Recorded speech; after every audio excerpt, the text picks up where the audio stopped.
నవరాత్రుల్లో ఎలా అంటే విశేషంగా ఎలా ఉండాలి? స్వామివారికి నియమాలు ఏం పాటించాలి? ఏముంటుంది? ఈ నవరాత్రులు ఎలా మనం స్వామివారిని పూజించాలి?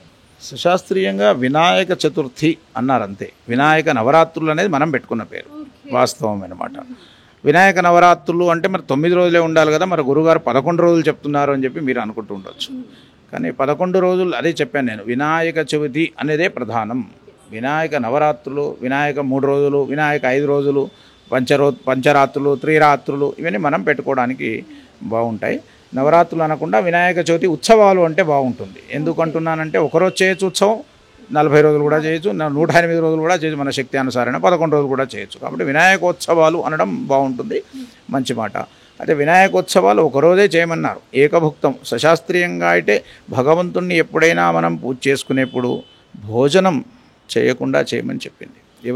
ఎవరు చేయకూడదు మరి భోజనం? పూజ చేసే ఎవరైతే మనం ముందు కూర్చొని యజమానిగా కూర్చొని పూజ చేస్తాడో తాను భోజనం చేయకుండా భగవంతుణ్ణి ఆరాధించి భగవంతుడికి నివేదన చేసిన పదార్థాన్ని అదే అమృతప్రదం అయిన తర్వాత తాను భోజనం చేసి తానుతో పాటు నలుగురికి ఆ భోజనాన్ని పంచితే విశేష ఫలితం లభిస్తుంది అని చెప్పడం జరిగింది. కాబట్టి ఉదయకాలం పూజ చేసుకొని మధ్యాహ్నం కూడా అవకాశం ఉంటే భోజనం చేసినా పర్వాలేదు, సాయంత్రం మళ్ళీ ఉదయం పూజ చేసుకున్న వాళ్ళు ఖచ్చితంగా భోజనం ప్రసాదం తీసుకోవాల్సిందే. మళ్ళీ సాయంత్రం శుద్ధి అయి మళ్ళీ సాయంత్రం సంధ్యా సమయంలో స్వామివారి అర్చన పూజ అన్ని చేసుకొని స్వామివారి ప్రసాదాన్ని నలుగురికి పంచి తాను తీయడం విశేషం. ఇది రోజు కూడా చేసే ప్రక్రియనే.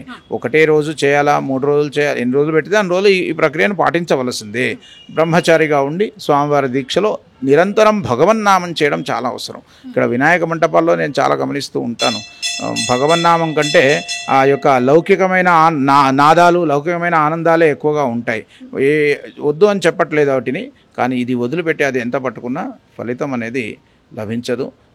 తర్వాత కొన్ని రోజులకి ఇబ్బంది కూడా ఏర్పడుతుంది. కానీ అటువంటివి ఉంటేనే జనాలు ఆకట్టుకుంటున్నారు అని అంటున్నారు. ఇటువంటి వాటి గురించి తెలవక దీంట్లో భగవన్నామంలో, వినాయకుడి భజనా కార్యక్రమంలో, వినాయకుడి పూజలో ఉండేటువంటి ఒరిజినాలిటీని ఎప్పుడైతే మనం గ్రహిస్తామో ఈ లౌకికమైనటువంటి విషయాలకి ఎవరు కూడా లొంగిపోము. అది గ్రహించడానికి కావాల్సినటువంటి ప్రక్రియను అక్కడ ఉండే కమిటీ వాళ్ళు కానీ, అక్కడ ఉండే వాతావరణం చేసేవాళ్ళు, వినాయకుడి మంటపాలు పెట్టేవాళ్ళు, వాళ్ళంతా కూడా పూనుకొని ధనం ఖర్చు పెట్టడం కాదు, ధర్మం ప్రచారం చేస్తూ ఆ ధర్మాన్ని కాపాడుతూ వినాయక మంటపాన్ని ఒక ధర్మబద్ధమైనటువంటి స్థలంగా ఉంచుకొని ఒక భయము, భక్తి, గౌరవం ఈ 3 పెట్టుకొని ఆ మంటపాన్ని నిర్వహణ చేసి ఆ మంటపంలో ఉండే అర్చకుడు కూడా 2 మంచి మాటలు చెప్పమని అర్చకుడిని వేడుకొని అర్చకుని ద్వారా మీ ద్వారా అదే మంటప నిర్వహణ వాళ్ళ ద్వారా కూడా 10 మందికి ధర్మ ప్రచారం చేస్తూ ధర్మాన్ని కాపాడుతూ ఆ స్వామివారి కైంకర్యం చేస్తే ఎప్పుడైనా కూడా భగవంతుడు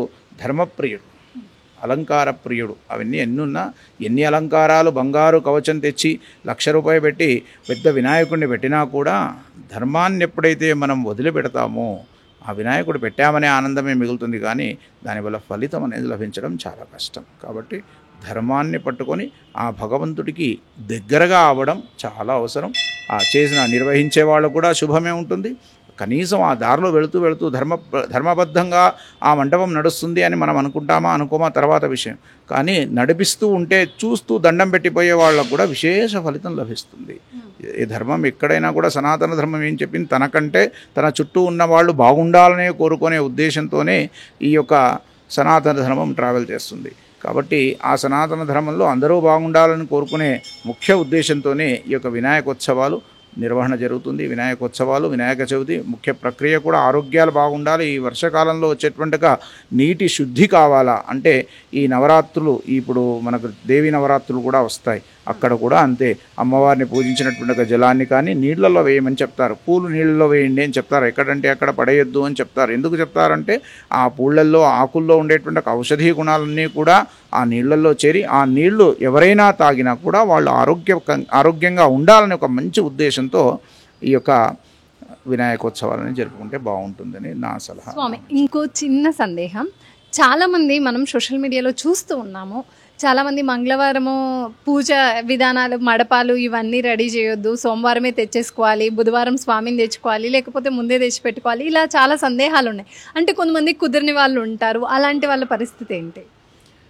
ఒకటి గుర్తుపెట్టుకోండి అమ్మ, ఎప్పుడైనా కూడా భగవత్ కైంకర్యానికి ఈరోజు చేయాలా, ఈరోజు చేయకూడదు ఇటువంటివన్నీ కూడా కన్ఫ్యూజేషన్ అండి. జనాలకి కన్ఫ్యూజ్ చేయకూడదు. ఫస్ట్ నా మంచి సలహా, మంగళవారము సోమవారం అన్ని వారాలు ఆయనయేనండి. చక్కగా మంగళవారం నాడు దసరా పండుగ వస్తే చేసుకోకుండా ఊరుకోం కదా.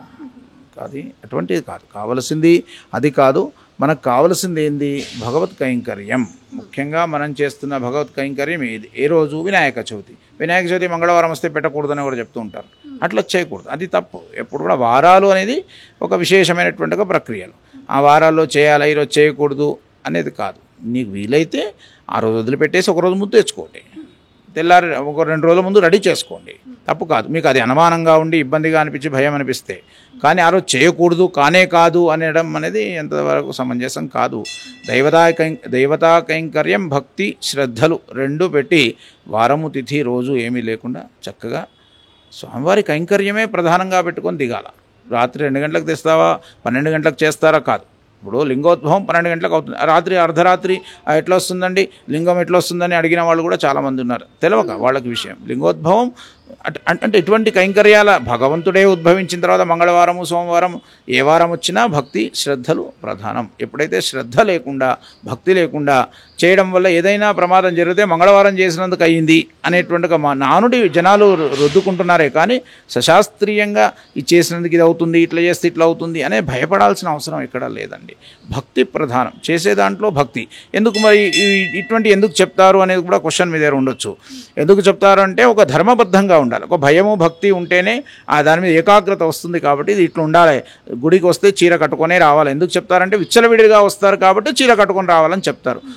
మొదటి నుంచి అవే ఉన్నాయి కాబట్టి ఆ రకంగా రావాలి. పంచ కట్టుకొనే వెళ్ళాలి. దేవాలయానికి వెళితే పూజ చేస్తే పంచ కట్టుకొనే చేయాలని చెప్తారు. ఎందుకు పంచ కట్టుకోవాలంటే పంచ అనేది చీర అనేది ప్రకృతిని హాని చేయకుండా తయారవుతున్న పదార్థం. ఆ పదార్థాన్ని భక్తి శ్రద్ధలతో ఎవరో తయారు చేశారని చేనేతవాడు తయారు చేసి మనకిస్తున్నటువంటి ఒక పదార్థం. ఎవరిని హాని చేయట్లేదు. పట్టు పురుగు నుంచి వచ్చినటువంటి ఒక పట్టుదారాన్ని తీసి ఎవరికి హాని చేయకుండా తయారు చేస్తున్నారు. వేరే వేసుకున్నటువంటి శరీరంలో వేసుకున్నటువంటి వస్త్రాలు ఏవైతే ఉంటాయో చాలామందిని హాని చేసి కూడా లబ్బర్ ఉంటుంది, ఒకరిని హాని చేస్తేనే తయారవుతుంది కదా. ఇనుము ఉంటుంది, ఇనుము స్టీల్ వాడొద్దు అంటారు. ఎందుకు వాడొద్దు అంటే ఒకరిని హాని చేస్తేనే, భూమిని హాని చేస్తేనే ఇనుము తయారవుతుంది. ఇటువంటివన్నీ కూడా ధర్మబద్ధం. ఇవన్నీ కూడా పాటిస్తూ సశాస్త్రీయంగా అటువంటివన్నీ కంపల్సరీ పాటించాలి. పాటిస్తూనే భగవంతుడిచ్చిన పదార్థాన్ని భగవంతుడికి సమర్పించడమే పూజ యొక్క ముఖ్య ఉద్దేశం. కాబట్టి చేస్తున్నటువంటిగా పూజా కార్యక్రమంలో ధర్మబద్ధం ప్రధానం. ఏ రోజున మనం తెస్తున్నామనేది కాదు, ఏ రకంగా తెస్తున్నామనేదే ప్రధానం. భక్తి ఎంత ఉంది, స్వామి పైన గౌరవం ఎంత ఉంది. స్వామిని కూర్చోబెట్టేసి నేను ఇక్కడ దుంకుతాను, ఎగురుతాను, నా సీసాలు పట్టుకొని ఇల్లాడుతాను ఏమనుకోవద్దు. ఇటు కొంచెం కఠినంగానే మాట్లాడతాను నేను. ఇల్లాడుతాను, నేను దీనికి డీజే కింద ఖర్చు పెడతాను, విగ్రహానికి ఏమో 10,000 పెడతారు, ₹1,00,000 డీజేకి పెడతారు. ఇటువంటి అన్ని వాతావరణాలు మారాలా. మనకేమవుతుందంటే పక్క వాళ్ళని హాని చేస్తున్నాం అటువంటి నాదాల వల్ల. అటువంటి వాతావరణంలో మనం ఉత్సవాలు చేసుకోవడం వల్ల ఒకనాడు మొదలు ఆనందం అనిపిస్తుంది, కొన్ని రోజులకు అది ఆగిపోయి ఒక ప్రమాద హేతుబద్ధమై ఈ దేవాలయం అసలు ఎందుకు చేయాలి, నేను వినాయక చవితి ఇంత తిట్లు తినాలా, ఏళ్ళతో అనిపించుకోవాలి, ఇవన్నీ ఇబ్బందులు ఎదురయ్యే ప్రమాదం ఉంది. అటువంటివి కాదు మనకు కావాలి. కనులకి ఆనందం కలగాల, ఆ కనుల్లోంచి వచ్చినటువంటి ఒక బుద్ధికి ఆనందం కలగాల, ఆ బుద్ధి నుంచి మనసుకు ఆనందం కలగాల. ఆ మనసు స్వామికి పాదాల దగ్గర ఉంటే ఖచ్చితంగా ఫలితం ప్రతి ఒక్కరికి వస్తుంది. ఇన్నేళ్ల నుంచి చేస్తున్నా, ఇంకా 10 ఏళ్ళైనా చేస్తాను అనేవాళ్ళు పెద్దవాళ్ళు ఉన్నారు, చేయగలుగుతాను. కానీ పిల్లలు ఒక 2-3 సంవత్సరాలు చేసి 3వ సంవత్సరాల తర్వాత పట్టించుకోవట్లేదండి, నాకు అక్కడ ఇబ్బంది వస్తుందండి, వాళ్ళు అంటున్నారు వీళ్ళు అంటారు. ఎందుకంటారు? చేసే విధానం కరెక్ట్గా ఉంటే ఎవ్వరు ఏమి అన్నారు. భగవంతుడే ముందొచ్చి నిలబడతాడు. ఎవరేమంటారయ్యా నేనున్నానని ముందుకు వచ్చి నిలబడతాడు అదే వినాయకుడు. కాబట్టి మనం మంటపాల దగ్గర చేస్తున్నటువంటి ఒక ప్రక్రియ ఏదైతుందో దాన్ని ధర్మబద్ధం చేసి ప్రతి మానవుడులో భగవంతుడు కనిపిస్తున్నాడనే భావనతో ధర్మాన్ని కాపాడుతూ దానికి ప్రభుత్వం కూడా సహకరిస్తూ వాళ్ళని ట్రావెల్ చేయిస్తే బాగుంటుందని నా అభిప్రాయం. ఎప్పుడైనా కూడా ఒక మంటపము అంటే ఒక దేవాలయము అని గుర్తుపెట్టుకోవాలి. పిచ్చి పిచ్చిగా చేయకుండా ప్రశాంత వినాయకుడిని అక్కడ కూర్చోబెడతారు, డీజే పాటలు పెట్టుకొని దుంకుతూ ఉంటారు. ఇటువంటిది ఎన్నడైనా నిషిద్ధం, తప్పు. మంచి భజన కార్యక్రమం పెట్టండి, ఒక సంగీత విభావరి పెట్టండి, మంచిగా నాట్యం చేసేవాళ్ళు ఆ స్వామివారికి అనేక రకాలు ఉన్నాయి. 16 కళలు ఉన్నాయి, 56 కళలు ఉన్నాయి. ఆ 56-58 కళల్లో ఏదైనా కూడా స్వామివారి సేవనే, సంగీతం కూడా సేవనే, భజన సేవనే, తోడవడం సేవనే, దండ వేయడం సేవనే, ఇటువంటి అన్నీ కూడా చేస్తే బాగుంటుందని నా సొంత అభిప్రాయం. అందరికీ మీరు తెలుపుతారని మీ ద్వారా నేను చెప్పడం జరుగుతుంది.